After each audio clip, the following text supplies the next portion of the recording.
We got Oat Milk and Essay right now. This is by Henry Carnell and Mother Jones. We're going to do whatever it takes to keep her safe.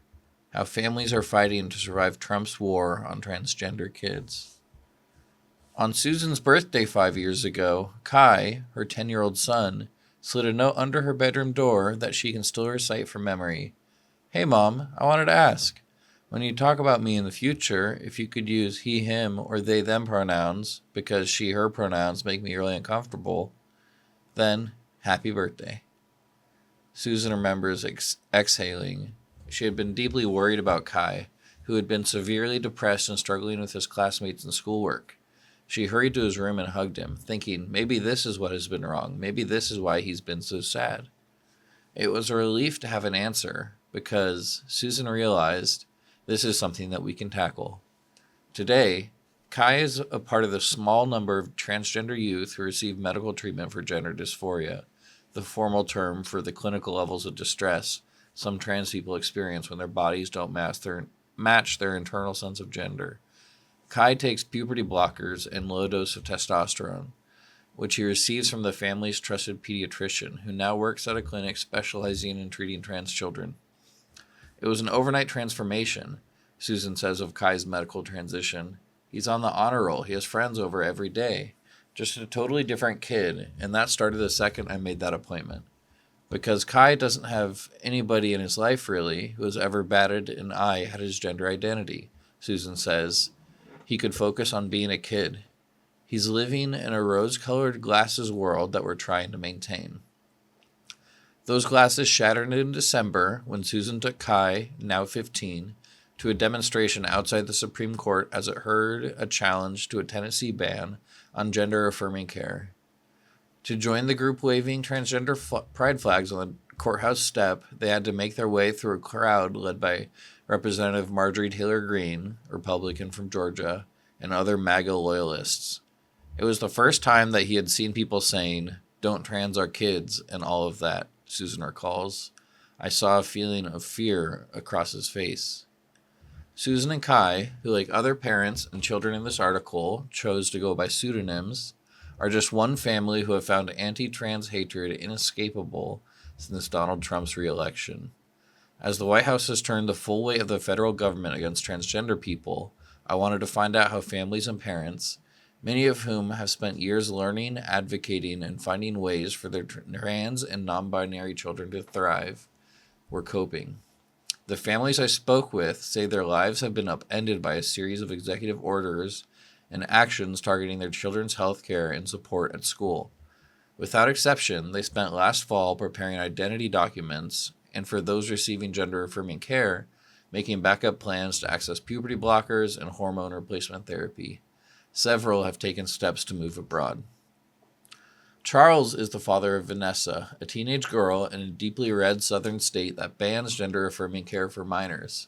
For him, it's been impossible to shield his daughter, who is scared for her life every day, he says, and terrified to be herself in public. Every month, he drove her 10 hours each way to a hospital clinic in Virginia for feminizing hormone treatments. But in early February, he learned from the news that the hospital had canceled appointments for trans youth in response to one of Trump's orders. We do our best to convince her we will protect her, he says, but the vitriol of those in powers at the state and federal level has been destabilizing. The administration's attacks are an escalation of the existing campaign against the transgender community. Since 2022, state legislatures have introduced hundreds of bills restricting trans people's participation in public life or their access to public facilities. To legitimize their efforts, GOP lawmakers and their anti-trans allies have flooded the media with claims that being trans is a matter of indoctrination, casting transgender women in particular as threats to cisgender women and children. Research by the Trevor Project, an LGBTQ suicide prevention group, has found that political attacks have worsened trans kids' mental health, which is already stained by gender dysphoria and existing prejudice and discrimination. Among the more than 18,000 LGBTQ youth the group surveyed in the fall of 2023, 90% said recent politics negatively affected their well-being. Nearly half of the survey's trans participants said they considered moving due to their state's anti-LGBTQ laws. We're terrified that if she remains in an environment that is so hateful that she might follow the path of so many trans people and spiral into depression and self-harm, Charles says. He describes seeing Vanessa pray, "Please, God, no," as her mother holds her, both weeping. It's unbearable. His voice hardens. We're going to do whatever it takes to keep her safe. As Jenny, the mother of Blake, a 14-year-old transgender boy in Connecticut, watched hospitals close their doors to trans youth, she eyed the local clinic that treated her son. Connecticut has laws in place to protect the trans community's access to gender-affirming care, but other hospitals in states with similar laws, like New York and Colorado, had begun to cancel appointments. Let's be proactive here, she told herself, and emailed the executive board of the hospital that housed the clinic. The gender program had changed Blake's life, she wrote, asking administrators to commit to keeping it open. To her surprise, Jenny ended up in a Zoom meeting with the hospital president. The federal government hadn't pulled funding yet, and the hospital wasn't going to over-comply with the executive order, she remembers him assuring her. But, he cautioned, if forced to close, federal funding had to win out, or the hospital would go bankrupt. When Blake first said he wanted to start testosterone last year, Jenny hesitated. She had begun dismissing his concerns when he was 3 and first told her that he wanted to be a boy. 3. At 13, his dysphoria was so intense that immediately after school, he would just go to sleep. Teachers and classmates constantly misgendered him, Blake says.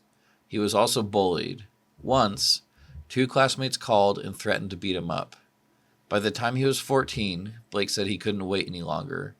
What finally changed Jenny's mind was Blake telling me that he was showering and getting dressed with the lights off because he couldn't stand to look at himself, Jenny says. As a mother, that hits you. Once Jenny agreed to let Blake pursue gender-affirming care, it took several months of waiting, and multiple recommended therapy sessions before he saw an endocrinologist.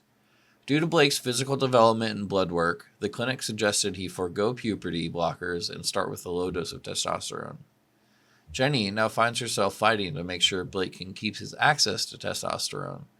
She met with his pediatrician, whose practice doesn't rely on federal funding, but also has no experience treating trans kids, to set up a contingency plan.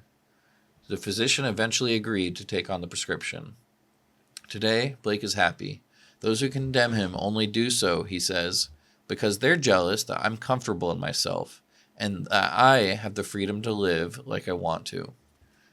Meanwhile, Susan is watching Kai brace himself emotionally for what may lay ahead. As he told his mother, whether we have meds, whether we can have surgery, I'm still a boy, I'm still the same person, and I'm going to continue to be the same person. Still, after all his suffering, the potential that Kai could be forced back haunts her. What would it mean if the doctors could no longer provide his treatments, and he was forced to physically detransition in front of his peers? When Kai was in a school musical this spring, the whole family focused on the show, eager for distraction. We're trying to cling to that normalcy as much as we can, she says, for as long as we can. In March, Charles, the dad who lives in the South, texted me to tell me that after a month-long shutdown, the Virginia hospital resumed care for its young trans patients. Once again, the hospital did not contact the family, and he only found out through news reports. FYI, on way home from Virginia, he wrote in celebration after a trip, got her estrogen prescription filled up while there. Many of these parents lean on each other through informal support groups. An elder in his church for more than 20 years, Charles appreciates the importance of strong communities. But when it comes to the bonds he has formed with other trans families, many of whom he only met recently, I've never experienced anything like it, he says. The solidarity and being understood, the compassion, it's a community that knows the pain and the fear that we're all experiencing and wants to support one another. Charles and his wife have decided to leave their hometown for a safer state. Transgender people and their families are in hiding, he says. We are in desperate need of allies. Even if people don't buy the threat of violence is real, as parents, we can't take that risk. Please help us.